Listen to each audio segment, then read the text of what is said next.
সম্প্রতি ইন্ডিয়া.com বলেছে পার্বত্য চট্টগ্রাম হলো আর এক বেলুচিস্তান, অর্থাৎ পাকিস্তান থেকে বেলুচিস্তান যেমন স্বাধীন হতে চায়, পার্বত্য অঞ্চলও নাকি সেভাবে স্বাধীন হতে চায়।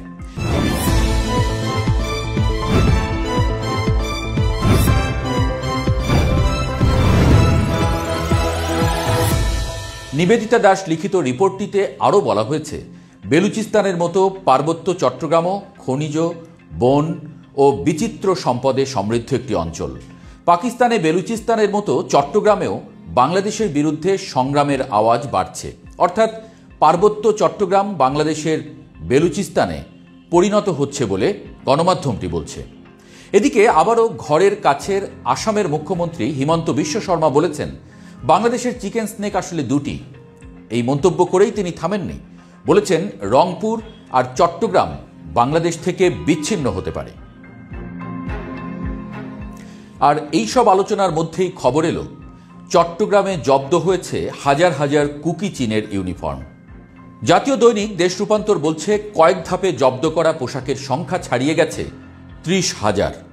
এর আগে গত 17 মে রাতে চট্টগ্রাম নগরীর বায়েজিদ বোস্তামি এলাকার রিংভো অ্যাপারেলস নামের একটি পোশাক কারখানা থেকে বিপুল পরিমাণ সামরিক পোশাক জব্দ করা হয়। ওই কারখানার মালিকসহ 3 জনকে গ্রেপ্তার করে আইনশৃঙ্খলা রক্ষাকারী বাহিনী। গ্রেপ্তারকৃতরা হলেন শাহিদুল ইসলাম, গোলাম আজম ও নিয়াজ হায়দার। এদের মধ্যে শাহিদুল ইসলাম ওই কারখানার মালিক, অন্যরা এসব ইউনিফর্ম তৈরির কার্যাদেশ এনেছিলেন। প্রায় 7 দিন পর বিষয়টি জানাজানি হয়, যদিও পুলিশ এখনও এ বিষয়ে আনুষ্ঠানিকভাবে কিছু জানায়নি, তবে কথা বলেছে সেনাবাহিনী। আপনার দেশ, এটা আমার দেশ। এই দেশের সার্বভৌমত্ব বিনষ্ট হতে পারে কোনো একটা সম্প্রদায়ের মাধ্যমে, এটা কখনোই হবে না। 30,000 ইউনিফর্মের বিষয়টি সামনে আসার পরে নতুন করে আলোচনায় এসেছে কুকি চীন ন্যাশনাল ফ্রন্ট বা KNF, যে সংগঠনটিকে আগে কেবল পার্বত্য এলাকার বং সম্প্রদায়ের একটি ক্ষুদ্র চরমপন্থী গোষ্ঠী হিসেবে দেখা হতো। তাদের সক্ষমতা এখন অনেক বড় প্রশ্ন তৈরি করছে, কারণ পুরো বম কমিউনিটির জনসংখ্যায় যেখানে 10 থেকে 12,000, সেখানে 30,000 ইউনিফর্ম তৈরি করা মানেই এর নেটওয়ার্ক আরও বিস্তৃত, আরও সংগঠিত, এবং শুধু বম নয়, অন্যান্য জাতিগোষ্ঠীও হয়তো এতে যুক্ত, এমনটি বলছেন নিরাপত্তা বিশ্লেষকরা। কে জানে, হয়তোবা দেশের বাইরেও তাদের বন্ধুবান্ধব থাকতে পারে। এই মুহূর্তে পাহাড়ে কোটি কোটি টাকা উঠছে।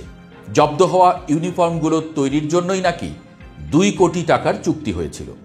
শুধু পোশাকেই যদি এমন বাজেট থাকে, তাহলে অস্ত্র, গোলাবারুদ, লজিস্টিক্স বা প্রশিক্ষণ, এইসব খাতে কত বাজেট বরাদ্দ হয়েছে সেটা সহজেই অনুমান করা যায় কি? প্রশ্ন উঠছে, এই বিপুল অর্থ আসছে কোথা থেকে, দিচ্ছেই বা কে বা কারা?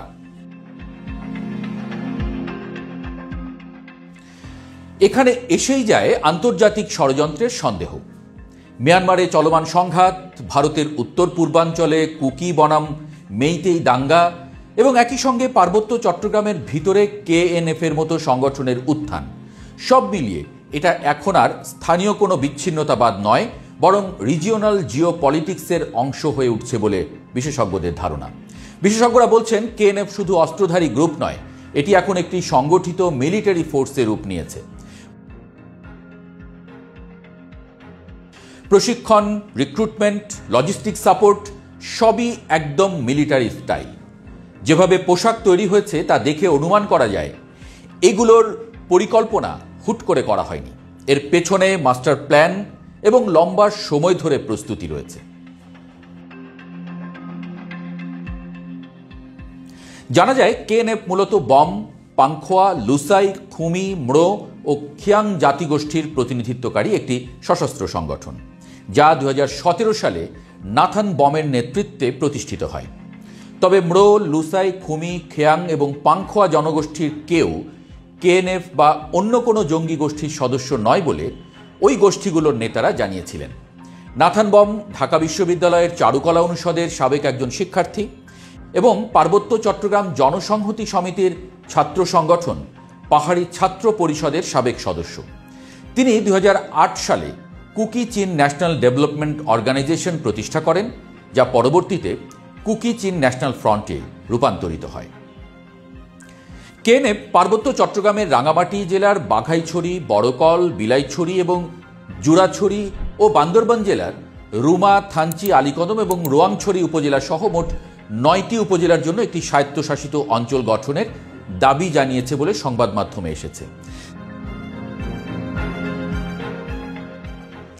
তারা এই অঞ্চলকে কুকি চিন টেরিটোরিয়াল কাউন্সিল কেটিসি নামে পরিচিত করতে চায়, যা পার্বত্য চট্টগ্রাম আঞ্চলিক পরিষদ ও জেলা পরিষদের আওতার বাইরে থাকবে। তাদের 6 দফা দাবির মধ্যে রয়েছে কেটিসির অধীনে ভূমি অধিকার ও পর্যটন নিয়ন্ত্রণ, নতুন পুলিশ প্রশাসন গঠন, কেএনএফ সদস্যদের সাধারণ ক্ষমা প্রদান, শরণার্থীদের পুনর্বাসন এবং কুকি চিন আর্মড ব্যাটালিয়ন গঠন করা।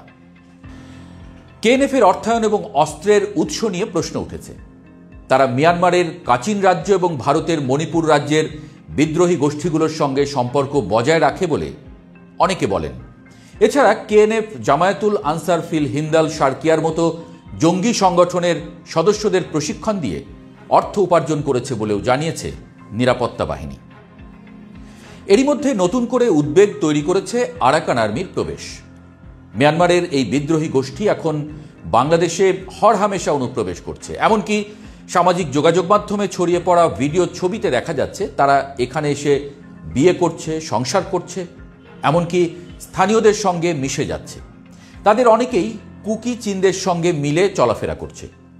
এই সংমিশ্রণ কতটা নিরাপদ আসলে? কে দেবে নিশ্চয়তা যে তারা মিলেমিশে বাংলাদেশের বিরুদ্ধে নতুন কোনো ষড়যন্ত্র করছে না? পাহাড়ে অশান্তি এখন শুধু সীমিত আকারে নেই। কিছুদিন আগেও চট্টগ্রাম বিশ্ববিদ্যালয়ের কয়েকজন শিক্ষার্থীকে অপহরণের ঘটনা ঘটেছে। এর আগে বান্দরবান, রাঙামাটি, খাগড়াছড়ি অঞ্চলে পর্যটকদের উপরে হামলার ঝুঁকি বাড়ায় বেশ কিছু এলাকা পর্যটকদের জন্য বন্ধ করে দেওয়া হয়। পাহাড় যেন ঘন কুয়াশায় ঢেকে আছে, অদেখা অজানা আতঙ্কে। বিশ্লেষকরা বলছেন, এত সব তথ্য সামনে আসার পর আর সন্দেহ থাকে না যে কেএনএফ এখন শুধু স্বায়ত্তশাসনের দাবি জানানো একটি আন্দোলন নয়, এটি অস্ত্র, অর্থ ও প্রশিক্ষণে সমৃদ্ধ একটি মিলিটারি ফোর্স, এবং সেটি বাংলাদেশের ভেতরে, বাংলাদেশের ভূখণ্ডে। এখানেই সবচেয়ে বড় হুমকি। আর যদি সত্যিই এদের সঙ্গে বাইরের রাষ্ট্রীয় সংযোগ থেকে থাকে, তাহলে সেটা হবে জাতীয় নিরাপত্তার প্রশ্নে একটা সরাসরি চ্যালেঞ্জ।